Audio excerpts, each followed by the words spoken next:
The level of trust that it takes to buy not one, not two, but 3 premium locomotives blindly on pre-order is something that I only do for a few companies that have earned my trust. And ScaleTrains is one of them. Real quick, this is Coffee and Trains. If you want to tell me what kind of coffee you are drinking and be featured just like these guys right here, you can do that in the comments below, and who knows, you might see your name pop up on an episode of Coffee and Trains. Cheers, guys.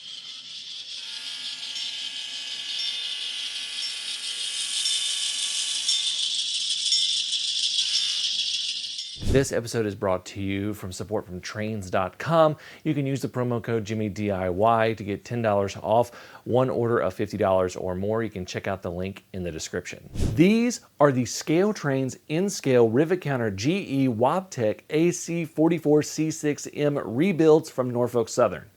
Whew, that's a mouthful. These are arguably the most detailed models you can buy in scale right now. Each version is individually detailed in ways you probably won't even notice. We're going to point out all those details, show off a little bit of how well these things are made, and get them into my system so I can run them in consist. So even if you're not interested in this, I'm going to be doing some JMRI work that might come in handy, so stick around and hang out. Now, each ScaleTrains locomotive comes in a sturdy box and clamshell packaging, and they also include a nice product manual that I think is only surpassed by my Athearn Genesis Challenger manual. The models themselves are extremely detailed, with every handrail and grab iron being separately applied.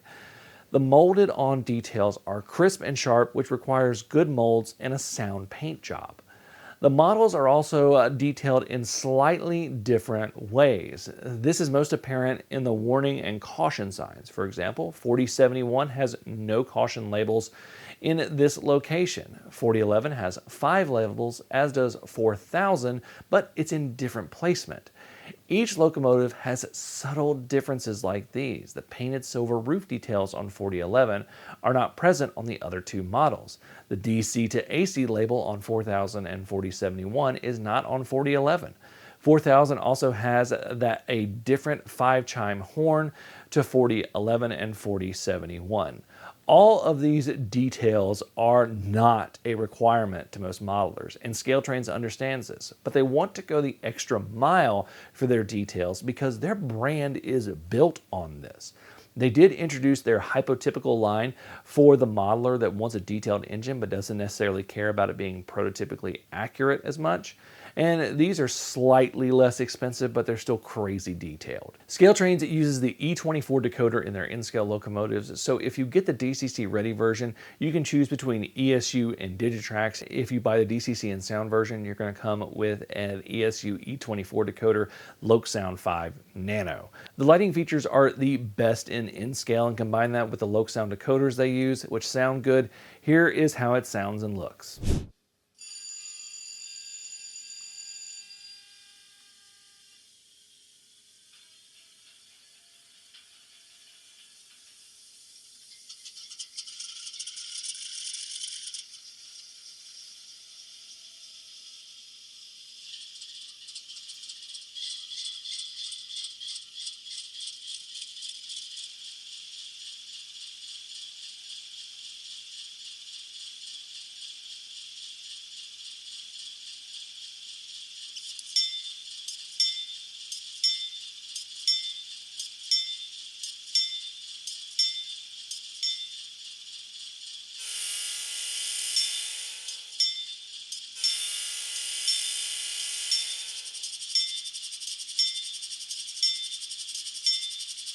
Now you can change that bell with CV164. FYI, it says CV163 in the manual, but that changes the horn.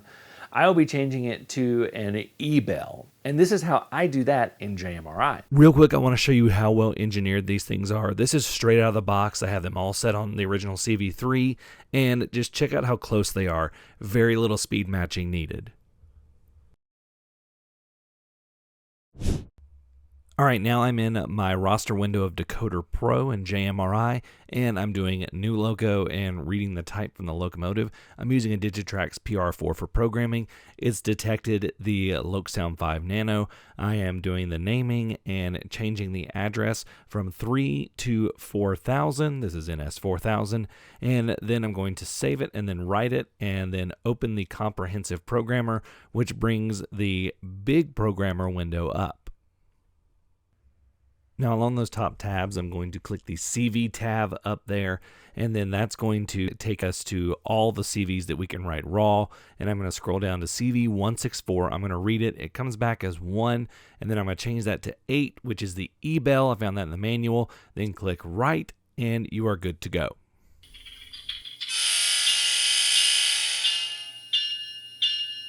Okay, let's lash these 3 locomotives up and get them running.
ScaleTrains really holds themselves to a high standard, and you can tell it's run by people who love model trains. My shelves are slowly filling up with red and white boxes. I have these linked in the description if you want to pick them up. I think they have some left. Thank you all so much for watching. Until next time, I'm Jimmy from the DIY and Digital. Stay safe, be kind, drink some coffee, and happy railroading.